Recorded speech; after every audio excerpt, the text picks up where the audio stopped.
الحمدللہ رب العالمین الصلاۃ والسلام علیکم محمد صلی اللہ علیہ وآلہ وسلم۔ درس مقصود دنیا والآخرہ، کلاس نمبر 32، رمضان المبارک کورس کی آخری کلاس۔ الحمدللہ۔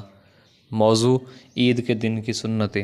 نماز فجر اپنے محلے کی مسجد میں ادا کرنا، حجامت بنوانا، ناخن ترشوانا، غسل کرنا۔ حدیث مبارکہ ہے، جس نے عید الفطر کے دن غسل کیا وہ سور پھونکنے کی دہشت سے امن میں ہو گیا۔ سبحان اللہ۔ قیامت کے دن جب سور پھونکا جائے گا تو ہر طرف افراتفری اور ہیجان انگیز عالم ہوگا، تب جس نے عید الفطر کے دن غسل کیا ہوگا، رسول اللہ صلی اللہ علیہ وآلہ وسلم کے فرمان کے مطابق وہ اس دہشت سے امن میں ہو گیا۔ خوشبو لگانا، حدیث مبارکہ ہے، جس نے عید الفطر کے دن خوشبو لگائی اس کو دوزخ کی آگ مس نہ کرے گی۔ سبحان اللہ۔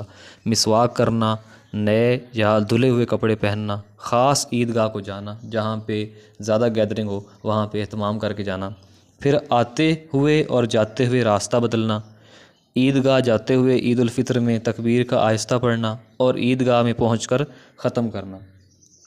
عید الفطر کی ادائیگی سے پہلے صدقہ فطر دینا، جو کہ واجب ہے، اور یہ رمضان المبارک میں بھی دیا جا سکتا ہے، لیکن عید الفطر کے دن یہ واجب ہو جاتا ہے۔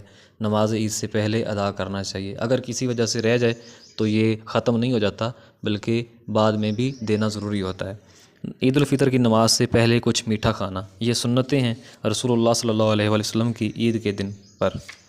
نماز عید کا طریقہ: امام اور مقتدی دونوں نیت کریں۔ نیت یہ 2 رکعت نماز عید الفطر، واجب زائد 6 تکبیروں کے واسطے اللہ تعالیٰ کے، منہ میرا خانہ کعبہ کی طرف۔ اگر مقتدی ہے تو پیچھے اس امام کے بھی کہے گا۔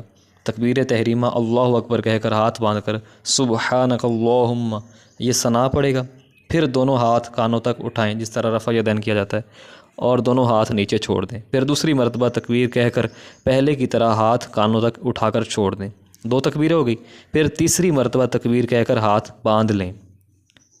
6 میں سے 3 تکبیریں پہلی رکعت میں ہو گئیں ثنا کے فوری بعد۔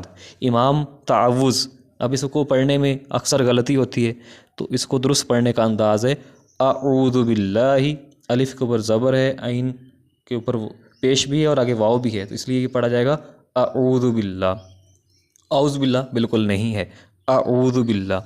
تسمیہ پڑھے گا، الحمد پڑھے گا، سورہ فاتحہ اور کوئی اور سورت ملائے گا، اور مقتدی تو نہیں پڑھیں گے، پیچھے خاموش رہیں گے۔ پھر تکبیر انتقالی، ایک رکن سے دوسرے رکن کی طرف منتقل ہونے کے لیے امام تکبیر پڑھے گا، اللہ اکبر کہے گا، اور رکوع کریں گے، قومہ کریں گے، سجدہ کریں گے، جلسہ کریں گے، دوسرا سجدہ کریں گے، اور دوسری رکعت کے لیے کھڑے ہو جائیں گے۔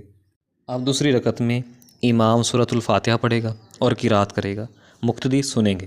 قرات کے بعد امام اللہ اکبر کہہ کر ہاتھوں کو کانوں تک اٹھا کر چھوڑ دے گا، آپ بھی ایسے ہی کریں۔ پھر امام دوسری اور تیسری بار اللہ اکبر کہہ کر ہاتھ کانوں تک اٹھا کر چھوڑ دے گا۔ تو یہ زائد 6 تکبیریں جو تھیں واجب تھیں یہ مکمل ہو گئیں۔ اب امام چوتھی بار تکبیر اللہ اکبر کہے گا تو یہ انتقالی تکبیر ہے، اس پر آپ سب ہاتھ اٹھائے بغیر رکوع میں جائیں گے۔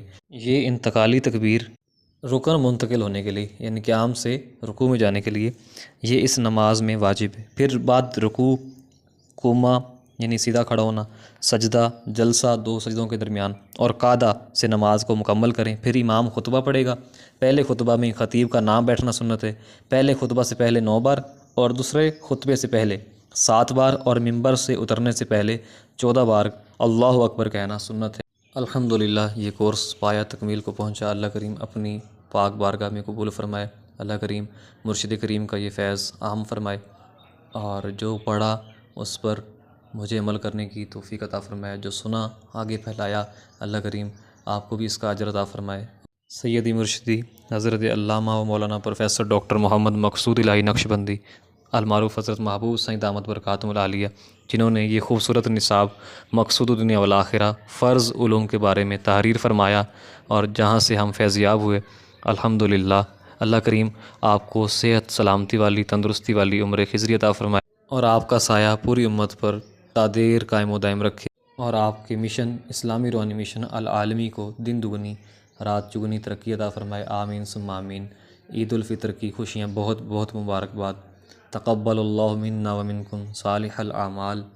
اللہ کریم آپ کے اور میرے تمام اعمال صالحہ اپنی بارگاہ میں قبول فرمائے، اور رسول اللہ صلی اللہ علیہ وآلہ وسلم کی محبت عطا فرمائے، اور اس رمضان المبارک کی برکت سے باقی کے 11 مہینوں میں بھی رسول اللہ صلی اللہ علیہ وآلہ وسلم کی شریعت پر عمل کی توفیق عطا فرمائے، آمین ثم آمین۔